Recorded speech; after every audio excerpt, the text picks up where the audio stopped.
The Lord be with you. I'm Deacon Keith Fournier, and our first reading is from the first letter of St. John. And whatever we ask, we shall receive from him, because we keep his commandments and do what is acceptable to him.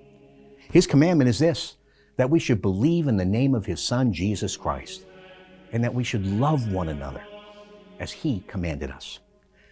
Whoever keeps his commandments remains in God, and God in him.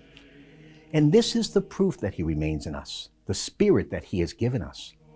My dear friends, not every spirit is to be trusted, but test the spirits to see whether they are from God.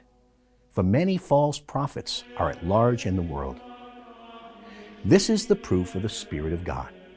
Any spirit which acknowledges Jesus Christ come in human nature is from God, and no spirit which fails to acknowledge Jesus is from God.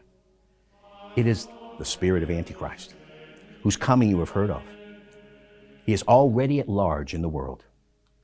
Children, you are from God and have overcome them, because he who is in you is greater than he who is in the world. They are from the world, and therefore the world inspires what they say and listens to them. We are from God. Whoever recognizes God listens to us. Anyone who is not from God refuses to listen to us. This is how we can distinguish the spirit of truth from the spirit of falsehood.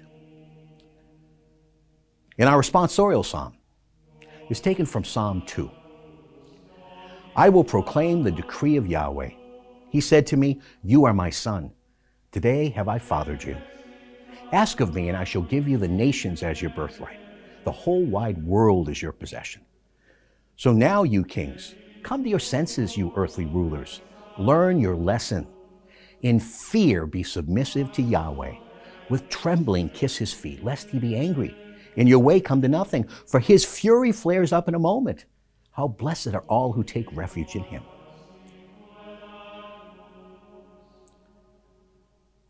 A reading from the Holy Gospel according to St. Matthew. Hearing that John had been arrested, he withdrew to Galilee. And leaving Nazareth, he went and settled in Capernaum, beside the lake, on the borders of Zebulun and Naphtali. This was to fulfill what was spoken by the prophet Isaiah. Land of Zebulun, land of Naphtali, way of the sea beyond Jordan, Galilee of the nations. The people that lived in darkness have seen a great light. On those who lived in a country of shadow, dark as death, a light has dawned.